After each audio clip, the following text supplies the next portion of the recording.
নমস্কার বন্ধুরা, আমার ক্যানভাসে সবাইকে স্বাগত। জয় শ্রীরাম।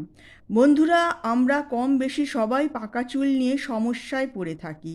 তখনই হেয়ার কালার ব্যবহার করে থাকি, যেটা খুবই শরীরের জন্য ক্ষতিকর। বন্ধুরা, আজ আমরা ঘরোয়া পদ্ধতিতে পাকা চুল কালো করব। পাকা চুলের সমস্যার অব্যহত সমাধান হচ্ছে হেনা। তবে অনেকেই অভিযোগ করে থাকেন একাধিকবার হেনা ব্যবহার করেও তারা আশানুরূপ ফল পাচ্ছেন না। সেক্ষেত্রে মাথায় রাখতে হবে হেনা এক ধরনের প্রাকৃতিক রং, আর এই রং গাঢ় থেকে গাঢ়তর করতে হলে কয়েকটি টিপস মেনে চলা খুবই জরুরি। সবচেয়ে ভালো রং পেতে কিছু টিপস মনে রাখুন বন্ধুরা।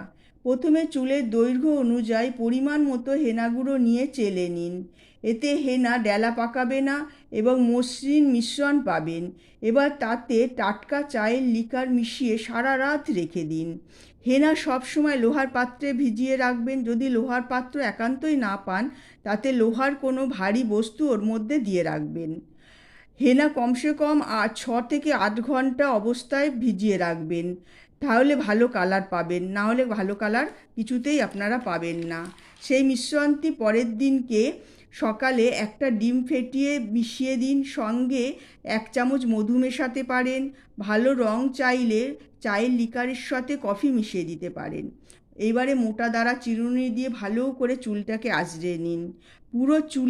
পুরো মিশ্রণটি মাথায় লাগিয়ে কমসে কম 1 ঘন্টা রেখে দিন। 1 ঘন্টা পর শুকিয়ে গেলে সাধারণ ঠান্ডা জল দিয়ে মাথাটাকে ধুয়ে ফেলুন। সেদিনকে কখনোই শ্যাম্পু বা কন্ডিশনার লাগাবেন না।